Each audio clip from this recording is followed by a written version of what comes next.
सबसे सटीक विश्वसनीय तरीके से जिम्मेदारी निभाना, निडर हो आपके लिए सिस्टम से भिड़ जाना, आपके हर मुद्दे को मजबूती से उठाना, खबर को सिर्फ बताना नहीं उसकी तह तक जाना। आप देख रहे हैं सहारा।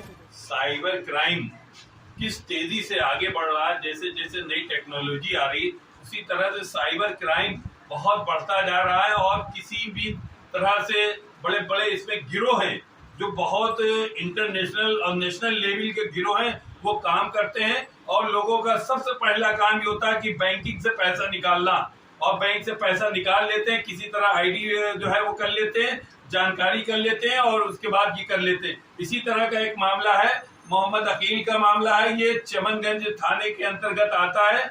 और ये मामला ये हुआ कि इनके साथ एक फ्रॉड हो गया। फ्रॉड कैसा हुआ कि एक ने फोन किया, जो परिवार के रिलेटिव बता रहा था, उसने कहा कि ऐसा हम जावेद बोल रहे हैं, हम जो है इमरान बोल रहे हैं, और हम मामू जो है जो वो ऐसा है कि हमें कुछ पैसे की जरूरत है, हमारे मोबाइल से ट्रांजैक्शन नहीं हो रहा है, जिसकी वजह से जो है हमें आपकी मदद लेनी पड़ी।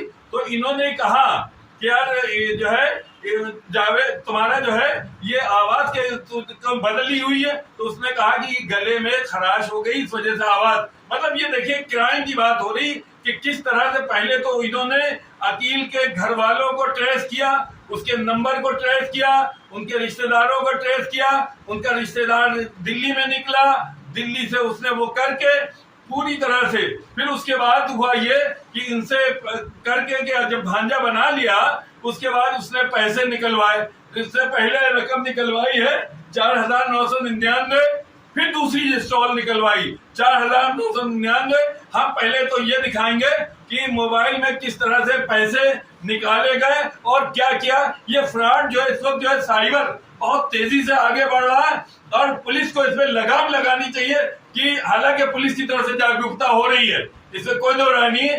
पुलिस पूरी तरह से लोगों को कहती रहती है, विज्ञापन दिए जाते हैं कि सतर्क रहो, क्योंकि ये साइबर क्राइम में बहुत बड़ा क्राइम होगा। ये अपराधियों से चौगुना आगे निकल गए।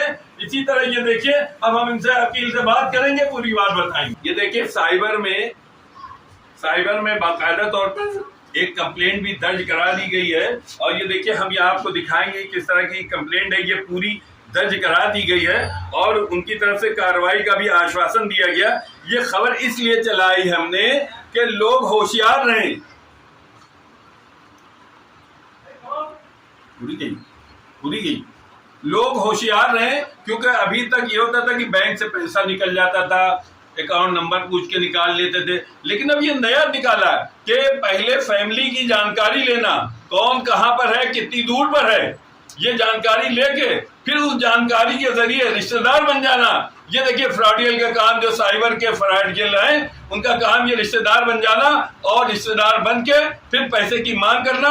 ये देखिए इस तरह से ये बाकायदा तौर पर किया गया है। यहाँ पर ये देखिए कंप्लेंट दर्ज है, जिससे 10,000 रुपए हैज बीन पुट, मतलब निकाल लिए गए हैं।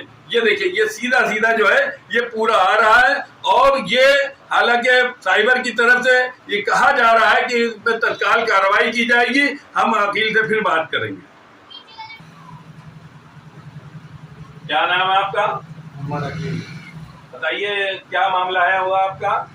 9 तारीख को हमारे पास एक फोन आया दिल्ली से, तो उसमें मैंने पूछा कि कौन बोल रहे हो, तो बोला मामू इमरान बोल रहे हैं। तो हमने तुम्हारी आवाज़ समझ नहीं आ रही, कहना मामू थोड़ा तबीयत गड़बड़ हो गई है और कुछ पैसे की इमरजेंसी जरूरत पड़ गई है, तो हमारे में ट्रांजेक्शन नहीं हो पा रहा, आप अपने में करा के हमारे दूसरे नंबर पर ट्रांसफ़र करा दीजिए। तो उस बेसिस पर हमने ट्रांसफ़र करने को सोचा, लेकिन वो हो नहीं पाया। तो उसने UPI ID फिर हमारे पास भेजी है, फिर उसके जरिए से वो ट्रांसफ़र हो गया। 499 एक बार हुआ, फिर 499 दोबारा हुआ। तो जब तक हम उसको समझ पाए तब तक वो ट्रांजेक्शन हो चुका था। जब हम समझे तो मैंने फिर उससे दूसरी लैंग्वेज में बात भी करी कि यह हमारे अकाउंट से पैसा कट रहा है और तुम्हारे अकाउंट में आएगा, फिर उसके बाद ट्रांसफ़र हो जाएगा। लेकिन ये हमारे अकाउंट में नहीं ट्रांसफ़र आया वहाँ पर, जब मुझे लगा कि हाँ हमारे साथ फ्रॉड हो गया। ये बताइए, जब आपकी कॉल आई थी उसके बाद उसका नंबर आपने मिलाया, किस नंबर से आई थी? नंबर जो मैंने मिलाया तो उसने उठाया, लेकिन उसने फिर दूसरी लैंग्वेज में बात करी, तो उससे हमारी बहस हुई थोड़ी सी। कहना वो हमारी आवाज़ नहीं पहचान रहा थी। हमने कहा अगर तुम हमारा भांजा है तो मुझसे तरीके की बात तो कर, बाकी घर वालों से तो करा। अगर घर में बैठा हुआ है तो घर वालों से बात करा, दिल्ली की लैंग्वेज में वो अपने बोल रहा था, मैंने उससे वैसे बात करी। ये नहीं समझ में आया आपको कि जो ये बना आपका भांजा बना है, ये वहां तक कैसे पहुंचा, दिल्ली कैसे, क्या ये बात? एयरपोर्ट में वो काम करता है, हाँ। एयरलाइंस में है, सिक्योरिटी गार्ड में। तो उसकी वजह से हमें इतना वो नहीं हो पाया। भाई दिल्ली में वो था, आना जाना भी है, आता जाता रहता है, कोई ऐसी दिक्कत नहीं। भांजे के बहनों के रिलेटेड में भांजा हमारा, सगा भांजा नहीं है, हमारे बहनों ही उनके रिलेटेड में भांजा है। उसमें सिर्फ कंफ्यूजिंग हो गई, इसके आधार पर ये काम हो गया। तो आपने आवाज पहचानी नहीं थी क्या? आवाज मोबाइल में कुछ वैसे भी टिपिकल नहीं समझ में आ पाती है, और कुछ मौसम के हिसाब से जब हमारी इस टाइम पे आवाज़ थोड़ा सा बदली हुई है, वैसे उसने मुझसे बताया कि मामू थोड़ा सर्दी लग गई थी, तो इसकी वजह से बारिश में भीग गए थे, तो आवाज़ में थोड़ा। मतलब आपका भांजा भी दिल्ली में काम करता था, दिल्ली उसी के नाम का फायदा इसने उठाया। अब ये कैसे हो सकता है कि वो भांजा कैसे इन्फॉर्मेशन मिली कि हमारे मामू कानपुर में है? अब ये तो हम उसको तो मालूम है कि मैं यहाँ रहता हूँ। अब ये किस तरीके से हमारा नंबर या उसका सारा प्रोसीजर निकला, ये तो साइबर क्राइम जो कर रहे हैं ये यही लोग बता सकते हैं, और ये हमारा प्रशासन बता सकता है कि अगर इतनी चीज़ें हो रही हैं उस पर किस तरीके से कार्रवाई की जा रही है और कैसे कार्रवाई की जा रही है। जो लोग नए लोग बताते हैं, आए दिन काम होते ही जा रहे हैं। आपने कहाँ कार्रवाई की? कुछ कार्रवाई की? मैंने क्राइम FIR कर दिया ऑनलाइन। आज मैं सिविल लाइन जो हमारा कानपुर में लगता है मैं वहाँ भी दिया, वहाँ मैंने वो करीब सेंटर हमारा स्वरूप नगर लगता है, वहाँ करीब चमनगंज थाने में FIR करवा रहा है।